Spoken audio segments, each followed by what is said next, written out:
Y seguimos en periodismo en emergencia, que ustedes saben, ya saben perfectamente por qué se llama así, pero hoy no se los dije, se lo voy a decir, bueno, porque como ustedes saben, como yo soy bastante mayor, comencé a trabajar en esto cuando tenía 16 años y realmente era realmente una profesión prestigiosa. Pasó el tiempo y se hizo realmente una profesión un poco peligrosa. Y pasó el tiempo y pasó el tiempo y salvo honrosísimas excepciones, es una profesión que a veces me da un poco de vergüenza.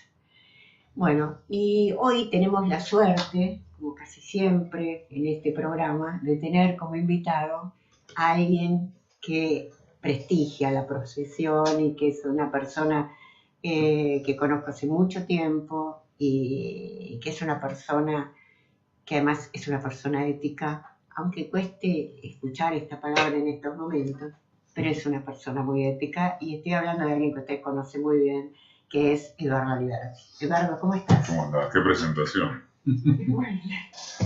Sabés que hoy justo estaba leyendo, ahora que dijiste periodismo en emergencia, estaba leyendo la columna de Mempo Giardinelli en Página de Hoy y viene del foro que se hizo en el Chaco, que promueve su fundación, y el lema de este año era, porque terminó el otro día, el foro, un foro que alienta la lectura, una cosa muy copada. Sí, porque él alienta siempre. Sí, sí. Y el lema de este año es algo así como la importancia de la lectura o el aliento a la lectura en situación de emergencia. Claro. Y cuenta en la columna de hoy, el escritor Mempo Giardinelli, en Página, que hubo gente que se retobó y se enojó, y que lo cuestionó por eso, y que incluso llegó a plantearse, confiesa, si acaso el lema fue el más adecuado, en unas circunstancias donde los enfrentamientos, por ahora, y esperemos que así siga, solo verbales, narrativos, de contienda ideológica, de disputa en las calles también, se profundiza. Así que cuando dijiste periodismo en emergencia pensé en eso, porque la palabra es fuerte, pero a la vez creo que refleja bastante bien lo que está sucediendo en el país a propósito de lo que ocurrió el 10 de diciembre y de ahí en adelante. Y de ahí en adelante, pero yo creo que ya veníamos con esta situación, ¿no? Ahora está más en emergencia que nunca, pero veníamos con un montón de gente que estaba desprestigiando la profesión, que realmente... Sí, si es por lo periodístico, sí. Yo creo que es uno de los lugares donde se manifestó, si no es que más, la profunda división de los argentinos de la grieta esa que viene desde que este país nació, ¿no? Desde ya, no la vamos a inventar, no la inventamos ahora. Yo creo que, como yo digo, para sintetizarlo hay dos lados del mostrador, ¿no? Y nos estamos desde toda la vida, como desde que vos y yo nos conocemos. Sí, no hay el medio del mostrador. No hay medio del mostrador. El mostrador es uno y uno está de un lado. Uno a veces puede correrse de lugares dentro, pero siempre del mismo lado. Del mismo lado, esta es la diferencia. Y yo también pensaba en eso que hoy rescataban tanto en todas las columnas y demás, de lo que decía, lo que recordaba el pajarito García Luco respecto a lo que había hecho García Márquez respecto al periodismo, ¿no? Y es un día especial hoy porque recordarlo al pajarito. Pajarito, yo trabajé con Pajarito en la revista que debía ser una de las primeras revistas donde Pajarito trabajaba también. 58. 56. 56, 58.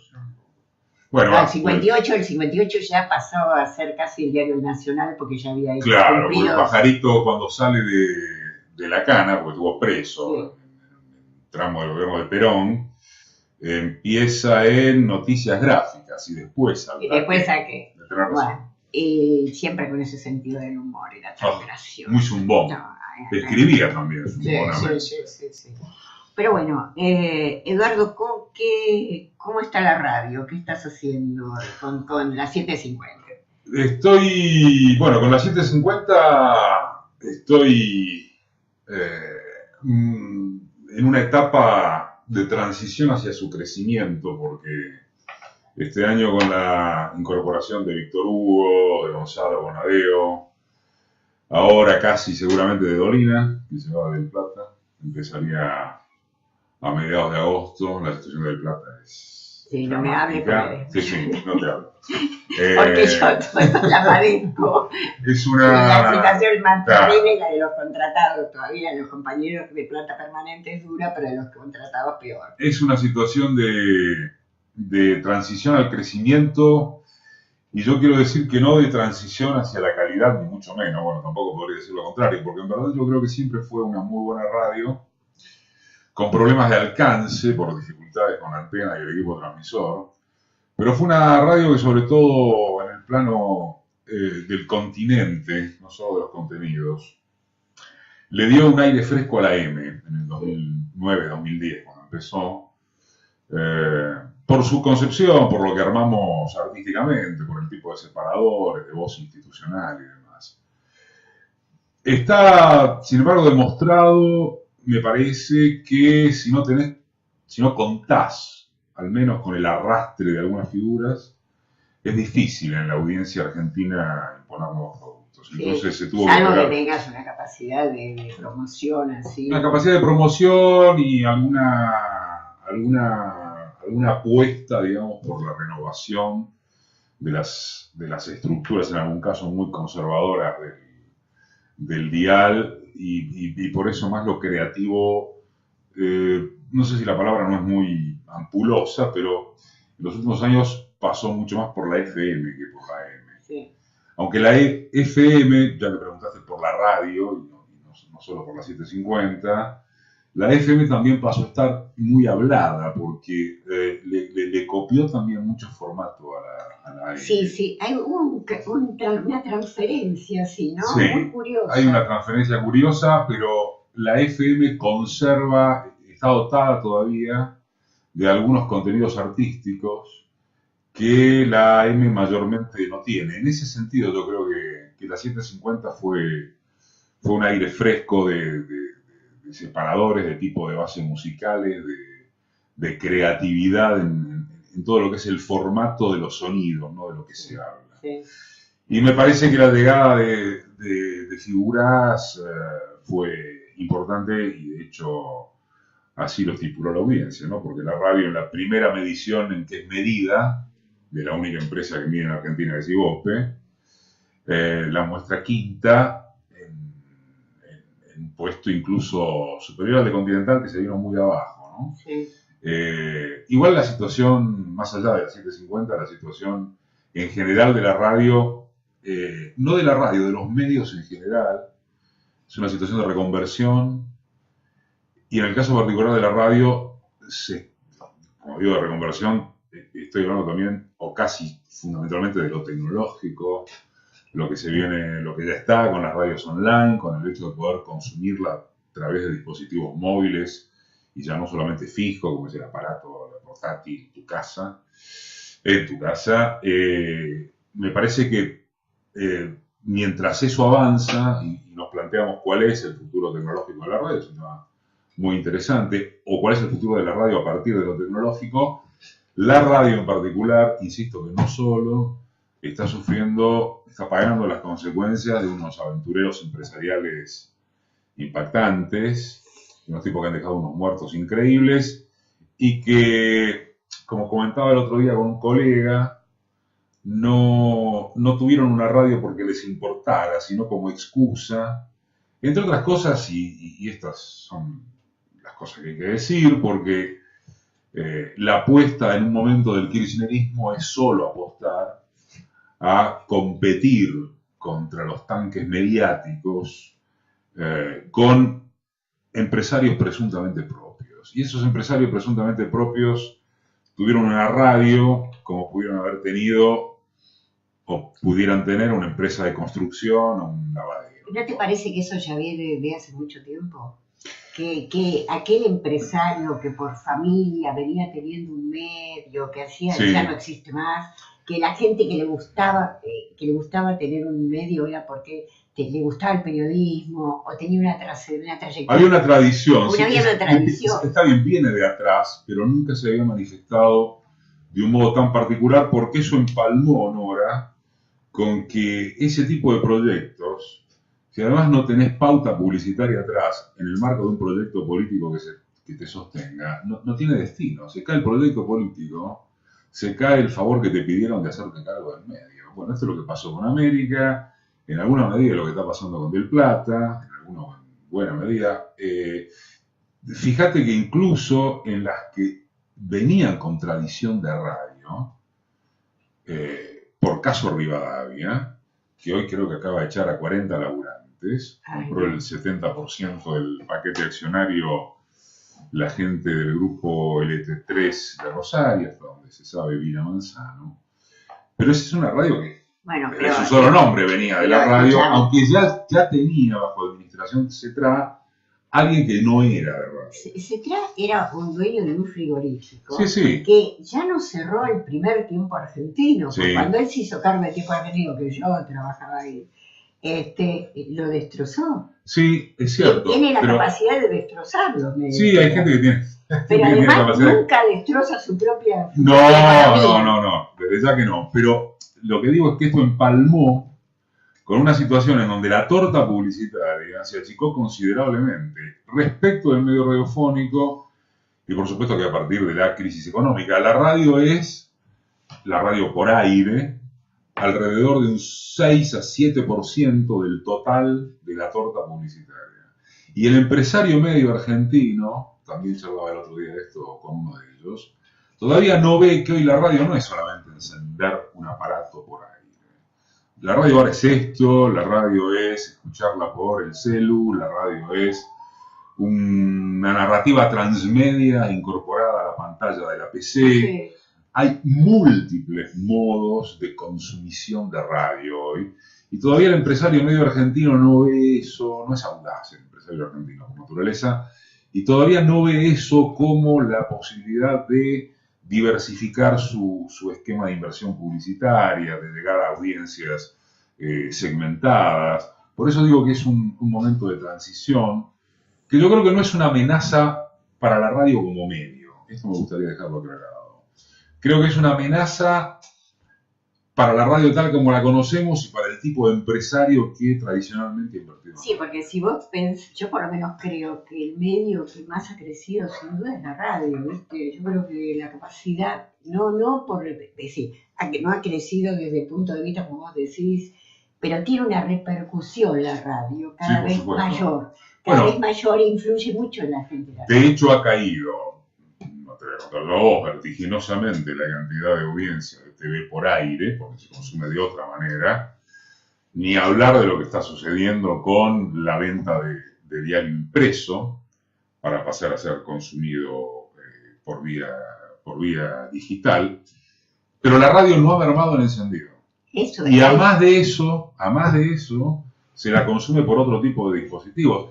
El tema de las audiencias también, y de la medición de las audiencias, implica otro desafío, pero esto también ya lo implicaba en la televisión. Sí. A ver, cuando se discutía, por ejemplo, sobre el 678, porque medía 1, 2, 3 puntos con toda la furia, y entonces se hablaba de por qué los ciudadanos tenemos que pagar no solamente un programa que no pertenece a un canal del Estado, sino del gobierno, y encima lo que nos sale y que encima no lo ve nadie.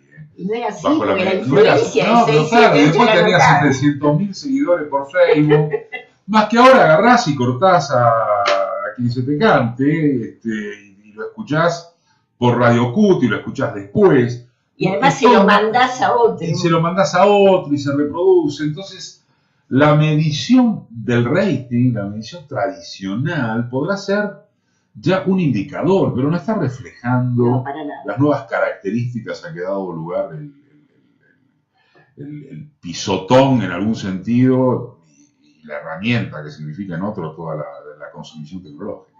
Sí, es muy impresionante. Realmente es un cambio así fundamental. Eduardo, hoy Hoy, ¿cómo? ¿Y tu marca de radio cómo va? Bien, porque además ahí sabes que se paga el espacio en la red. Sí, entonces No estoy pues... en la red por convicciones No, ideológicas ya de lo esa sabemos todo, patronal. creo que lo sabemos. Además, la verdad es que la programación de la red tiene muy poco que ver con marca de radio. Sí, nada. Pero se paga el espacio, se pagó el espacio en Rivadavia del 97 al 2006. En 2006 nos mudamos a la red. Y yo estoy muy conforme. La verdad es que sería falso de mi parte decir que alguna vez tuve algún problema con la gente de la red en absoluto. Es fantástico, además es tan lindo No tu tengo... programa. ¿Quién elige la música de tu programa? No es un programa con música, sino con musicalidad. Bueno, pero es interesante. Pero es muy lindo todo. Es variopinto, porque a veces se me pega a mí elegir algún tema. Gracias. Y a veces Valeria Delgado es una locutora muy dúctil. Me parece que es una de las locutoras más completas de nuestra radiofonía. Aparte, bueno, es licenciada en arte, conoce el tema. Y tengo algo que los programas ya no tienen, en general, incluso en la M, que es la figura del coordinador. O sea, el que está con el operador, el que asiste al operador, el que se adelanta a lo que va pasando, digamos, el que coordina el aire y el tipo que escucha el aire. Porque el conductor no escucha el aire. El que hace el aire no lo escucha. No. Y el coordinador, como el operador, es una figura clave en ese sentido. Y Adrián Gargiulo, que es el coordinador, además de ejercer esa función, o precisamente porque cumple esa función, también funciona como musicalizador. Y tengo un operador con mucho oído, que es Pancho Punzi, que a veces en los juegos interactivos conmigo o con la mesa se prende es muy lindo, en eso. Es muy lindo. Y realmente se ve muy bien el programa. Se ve muy bien, muy bien. A mí me gusta mucho. Hoy, digamos, hay 2 aniversarios que de alguna manera tienen que ver con la historia argentina. El renunciamiento de Evita en 1951 y Trelew en 1972. Muy impactante que sea el mismo día. Es terrible que sea el mismo día. Muy impactante. Terrible, porque marcaron, yo creo que, no sé qué opinás vos, pero el renunciamiento de Evita, vos no habías nacido. No. Pero yo sí. Yo creo que el renunciamiento de Evita marcó realmente algo muy claro con respecto al peronismo, ¿no? Es decir, fue un antes y un después del renunciamiento. Y lo de Trelew creo que fue decididamente comenzó el fin, ¿no? Es decir, sí, y marcó a una generación. Marcó una generación.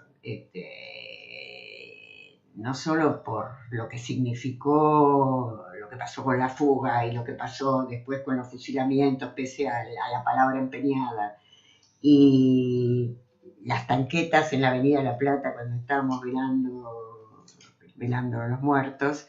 Yo creo que eso fue definitivamente lo que marcó y hizo pensar en lo que podía venir, ¿no? Sí, absolutamente. Y en el caso del renunciamiento de Evita, vos sabés que justo ayer se pasó en las 7:50 el discurso completo. Es un discurso tremendo. Es un discurso tremendo en muchos sentidos. Primero, para el que conoce la historia, al cabo de lo que fue una asamblea de 1.000.000 de personas o cientos de miles, no importa, con horas de diferencia a propósito de si aceptaba, no aceptaba, las presiones del ejército, el enterarse de por qué no podía aceptar eso, de su enfermedad. Pero además de lo tremendo del discurso, la vigencia del discurso a propósito de justamente el pueblo y el antipueblo. Y esto alguno me dirá que es por vicio profesional, nada más lejano a eso. El tono de ella, lo que llamaríamos el continente del discurso. No me refiero a la plaza, bueno, no era la plaza, sino el edificio de obras públicas, lo que era la plaza en su sentido de pueblo, en todo caso, pero la narrativa de ella, el grado de de expresividad, lo que denota su tensión vocal, debe ser, sinceramente, una de las piezas oratorias más espectaculares de que se puedan tener registro. Tú sabes que a mí hay dos cosas que siempre que las escucho, y las he escuchado muchas veces, me hacen llorar. Con respecto a Evita. Uno es ese discurso y otra vez cuando ella desde el hospital habla a las mujeres por el voto femenino. Por el voto femenino. Me llama un poco a llorar, no puedo. Sí. Son esas dos cosas, como vos decís, por el tono de su voz. Y además eso expresa, ayer lo decía un histórico colega, ya jubilado de Clarín hace tiempo, Armando Vidal, ¿viste? Armando Vidal, que fue en el Congreso, ¿cómo se llama?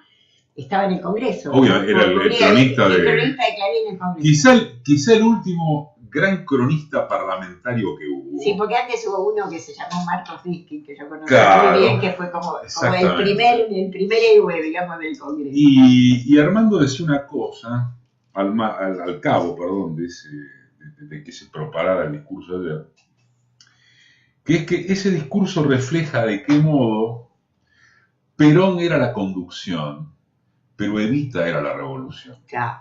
La revolución nacional, popular.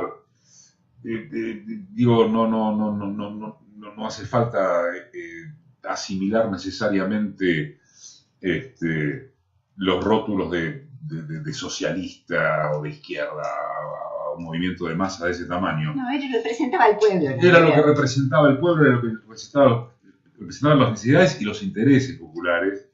Y creo que esa definición de Armando fue muy acertada, no digo que por original, pero justo lo escuché ayer, ¿no? Una cosa es la conducción, el barro del poder, las necesidades, las contradicciones que el poder encierra, y otra cosa es el espíritu de la revolución. Y además ese discurso marca, digamos, refleja, por si uno no lo conoció nunca, la gran evolución de ella, ¿no? Absolutamente. La gran evolución de ella. Bueno, en ese sentido, claro. Desde la forma de vestirse. Absolutamente.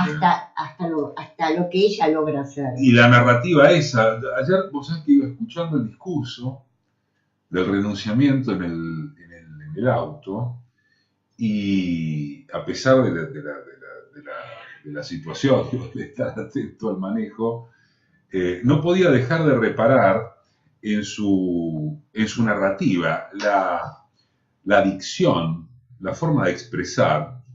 Ahora que dijiste evolución, se me viene esto, no deja de ser la expresión de eso porque viene de un pueblo, viene de una formación educativa muy básica, viene de una apropiación cultural que no era inmensa en el sentido de la instrucción, de la riqueza, digamos, de pensamiento, si querés, en el sentido de acumulación académica del término. Y sin embargo, la política, y yo creo que el compromiso con los humildes, le da ese tono épico de dramatismo, y por eso yo lo recomiendo como pieza oratoria. Sí, además se autoconstruye ella. Sí, claro. Se autoconstruye. Mira, cuando yo era chica, y en la cuadra donde nosotros vivíamos muy cerca de la estación Luis María Drago, en Mitreta, por un lado estaba Belgrano de Río y la próxima estación era Villa Urquiza. En la calle Guanacache y después fue Roosevelt. Y en la misma cuadra vivía el chofer de Manuel Brown, que era uno de los secretarios de Estado de Perón. Y era uno de los de la mesa chica, lo que hoy se diría la mesa chica de Evita. ¿Sabes dónde los reunía? Viste que ellos no vivían en Olivos, ellos vivían en donde es ahora la Biblioteca Nacional. Entonces ella aprovechaba la siesta de Perón para reunir la mesa chica. Y ahí ella tomaba las decisiones que tomaba y se hacía respaldar en lo que ella pretendía ser respaldar, sobre todo en las horas de trabajo. Porque Perón era rutinario, se levantaba temprano. Sí, milico. Bien.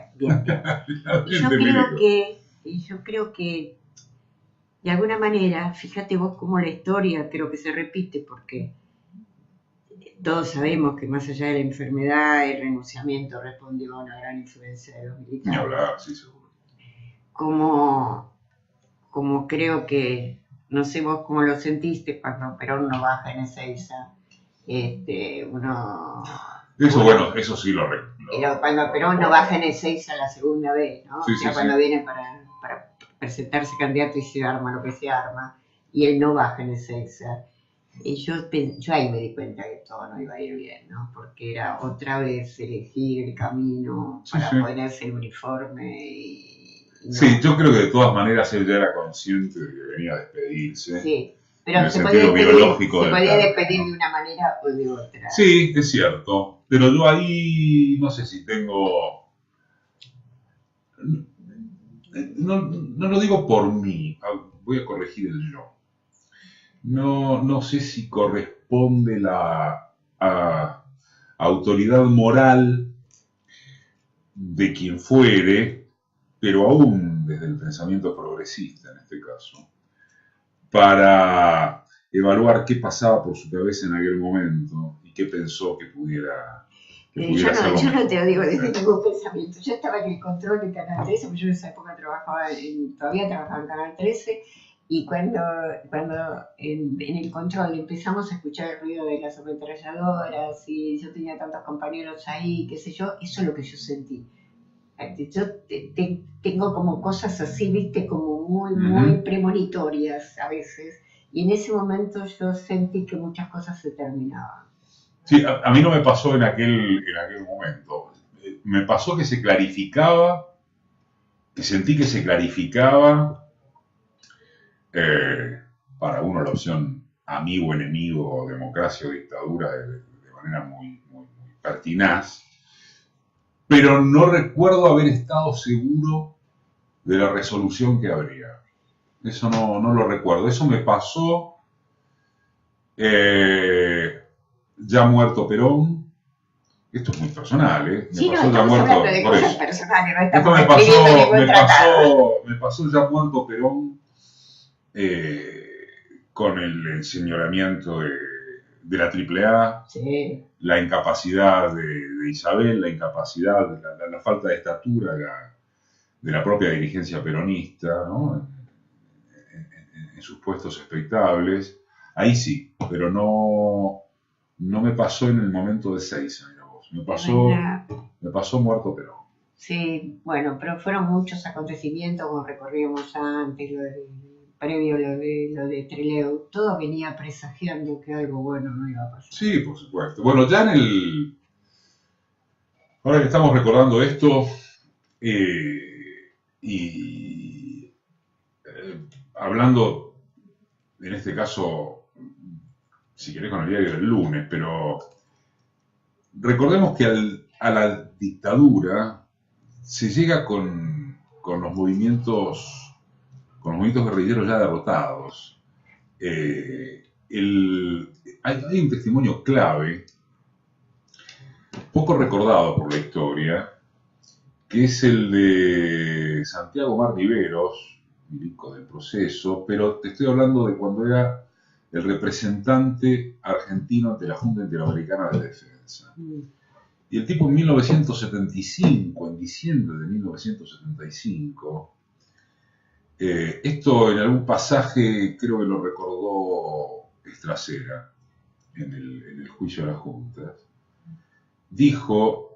recordó que Riveros dijo que la capacidad de fuego de la guerrilla se había extinguido con el fracaso de la operación del ERP, uno de los episodios más connotados, digamos, de los movimientos armados de entonces, en el copamiento de Monte Chingolo. Sí. De manera que la extinción de la guerrilla, la derrota de la subversión, para decirlo como lo decían ellos en sus términos de represión, de eufemismo, fue francamente una excusa.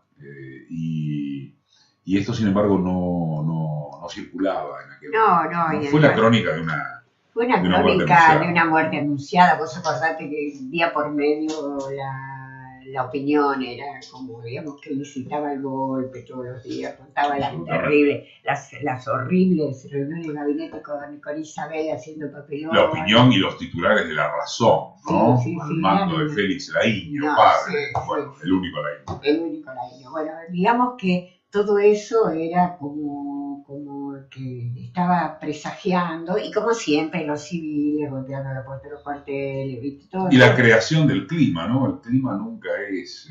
no es casual. El clima nunca es casual, siempre es causal. Yo en eso noto hoy algún vestigio en el sentido de que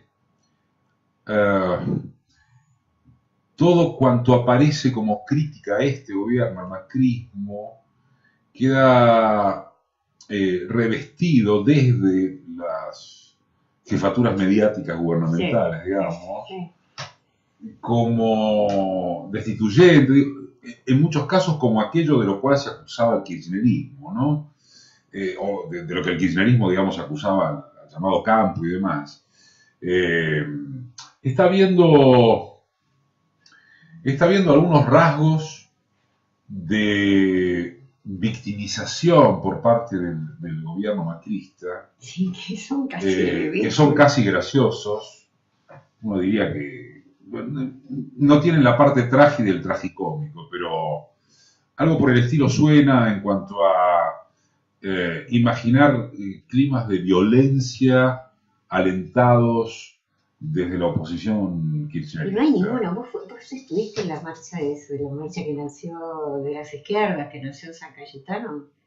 Estuve en la avanzada, digamos, bueno, físicamente. Vos veías la gente que llegaba, y era la típica, aunque no era el kirchnerismo, no pero era lo que el kirchnerismo había instituido. Absolutamente. Que eran esas marchas donde estaba el cochecito del bebé, el mate, aún los más encuadrados. El tema es que el macrismo, esta derecha,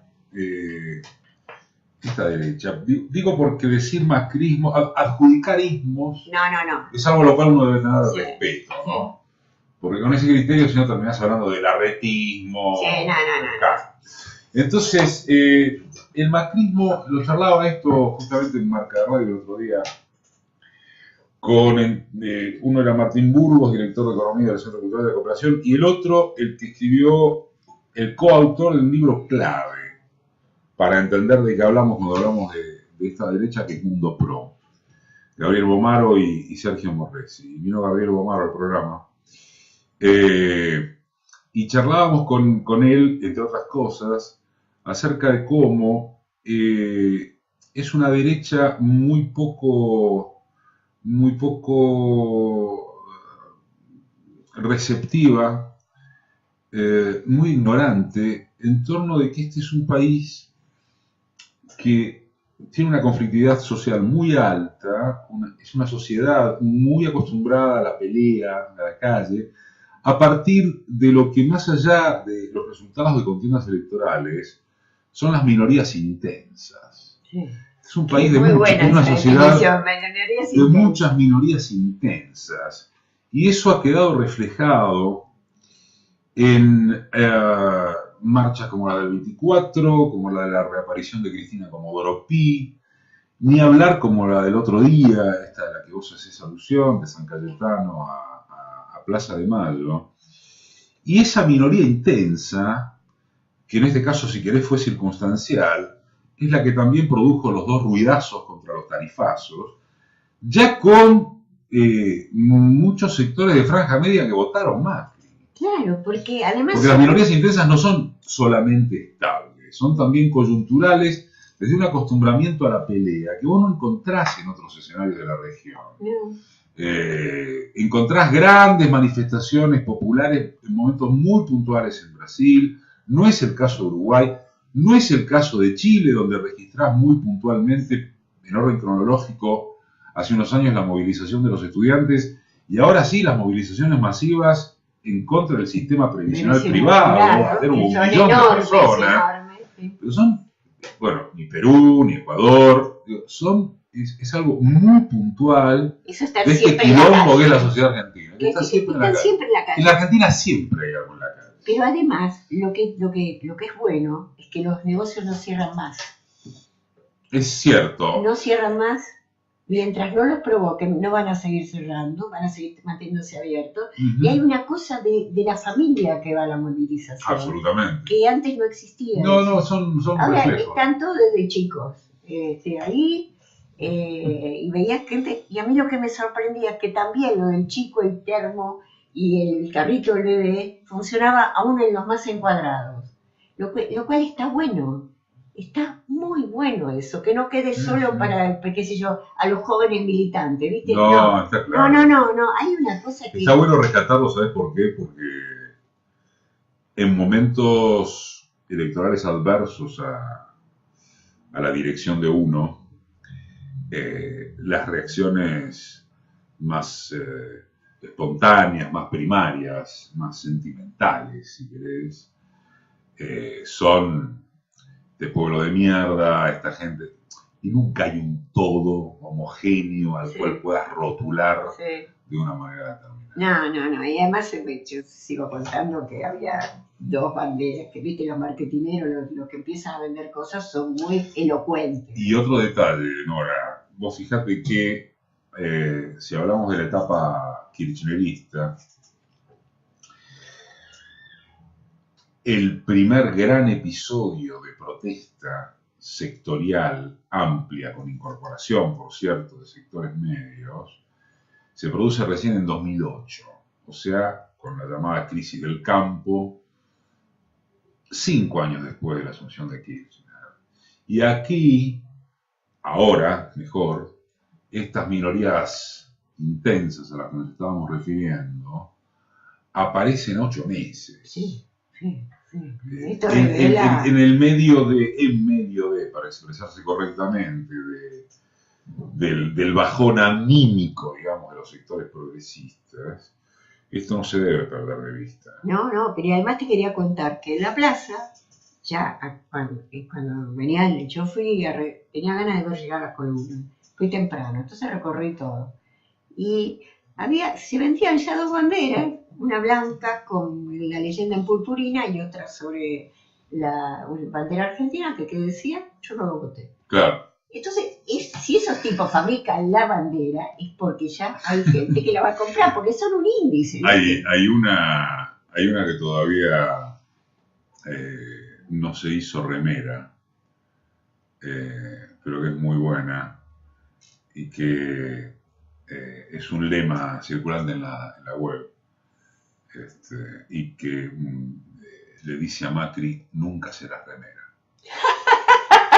Yo creo que esa es maravillosa. Esa es espectacular, porque es una definición que encierra dialéctica, picardía, qué genial, épica. Nunca serás remera. Es digamos, la capacidad. Sí, además con esa cosa ácida, porteña, maravillosa. Eduardo, realmente es un momento muy difícil, que cuesta mucho tener una sonrisa. Pero yo diría una cosa, ¿no? Más allá de lo partidario o no partidario, yo creo que, bueno, tienen los jueces, tienen los medios hegemónicos, pero ¿sabes qué tienen? Les falta. Nosotros tenemos la pasión. Absolutamente. Y la pasión, hay que recordar algunos hechos históricos, la pasión. Si no nos perdemos... No se hereda. No, la pasión es una cosa que uno tiene, es una pasión que no se olvida, es una cosa... Uno la tiene o no la tiene. Pero está bien decir estas cosas porque, insisto, son momentos de bajón. Y hay que pensar... Y hay que remarla. Y es muy difícil remarla cuando no te aferrás a cosas positivas. Nunca se ha podido construir nada en ninguna parte desde el resentimiento. Pero por supuesto, y además hay una cosa, nunca nos pasó, a menos a mí, y creo que a muchas generaciones, es una experiencia nueva, estar más o menos bien y ponerse peor. ¿Sí? siempre íbamos de algo que nos estaba yendo muy mal a tratar la esperanza de algo mejor. Y esto... Igual está la cosa jaurechiana que llama a lo que hoy es, a lo que hoy se llama, qué pasa en la subjetividad de las masas y cómo se construye la subjetividad de las masas. A propósito de esto que decís, ¿no?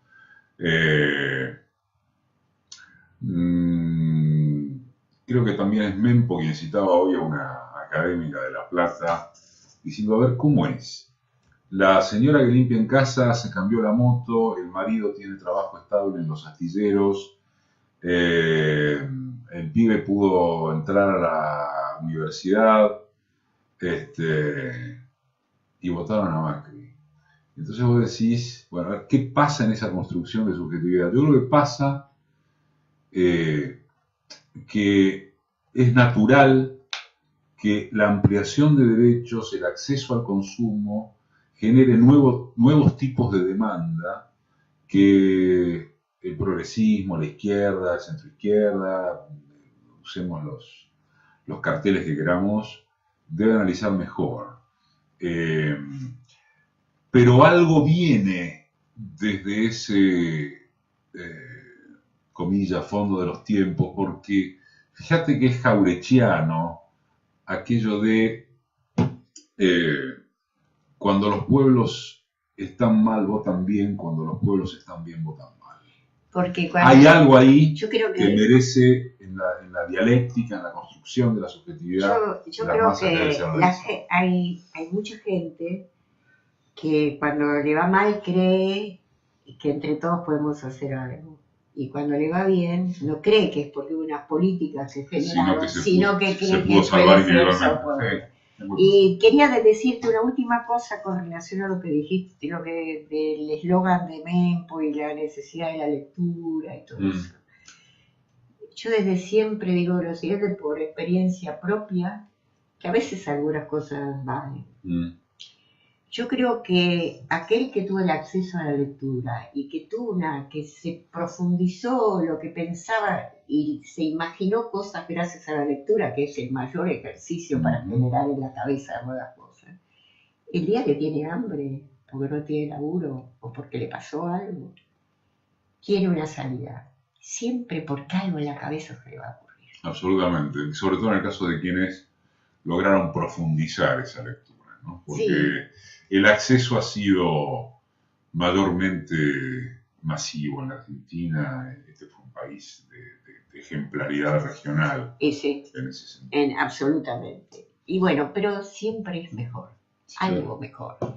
Eduardo, no sabes lo que te agradezco que hayas venido. Un placer enorme conversar. Me encanta además verte laburar acá, lo que es esta experiencia de Radio Soberana que conocía pero no sabía. No, es una experiencia de la más absoluta. De las nuevas experiencias que hay que tener en cuenta. Estoy en este momento, para cerrar, mira, hice la pausa para estar con vos, de estar armando para el sábado va a salir un suplemento especial de Página 12, toda la sección de espectáculos va a estar dedicada a la radio por su cumpleaños 96.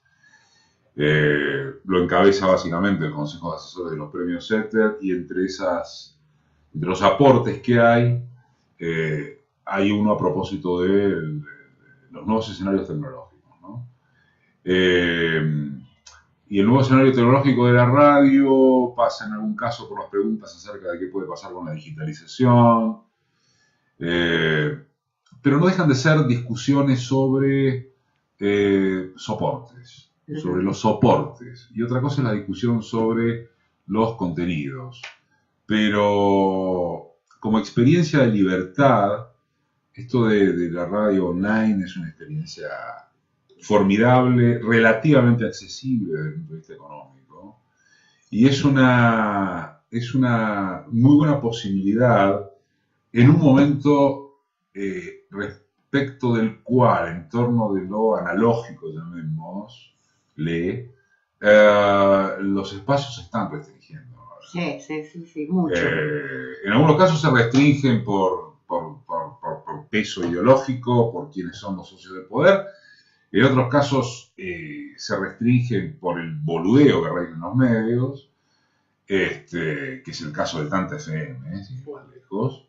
Y entonces este espacio de estas emisoras es mucho más significativo de lo que hoy pueda estar apareciendo. ¿Los premios Setter para cuándo? Los premios Setter supongo que para noviembre, supongo que serán después del Martín Fierro. Yo celebro que finalmente haya un Martín Fierro de la radio, exclusivamente de la radio. De hecho, los Setter surgen para contrarrestar que la radio sea el último lejón del tarro siempre en todas las ceremonias. Es que era eso. Vos sabés era eso. eso. Probablemente tenga una nueva mecánica, porque es difícil ahora conseguir un lugar, sobre todo para la televisación de los premios, y algunas cosas ya vamos a inventar. Sí. Pero antes de fin de año seguro. Okay. Bueno, muchas gracias. Gracias a vos, y te Nora. vamos a despedir con algo que a vos te gusta o te ha gustado. Noche de amantes. ¡Ey, por Dios! Perdida. No soy un sandrólogo. A mí siempre me preguntan, ¿y tus ídolos? Yo siempre respondo Noche de viejas memorias. el Che, Rojitas y Santos. Muy bien, muy bien. Y olvido.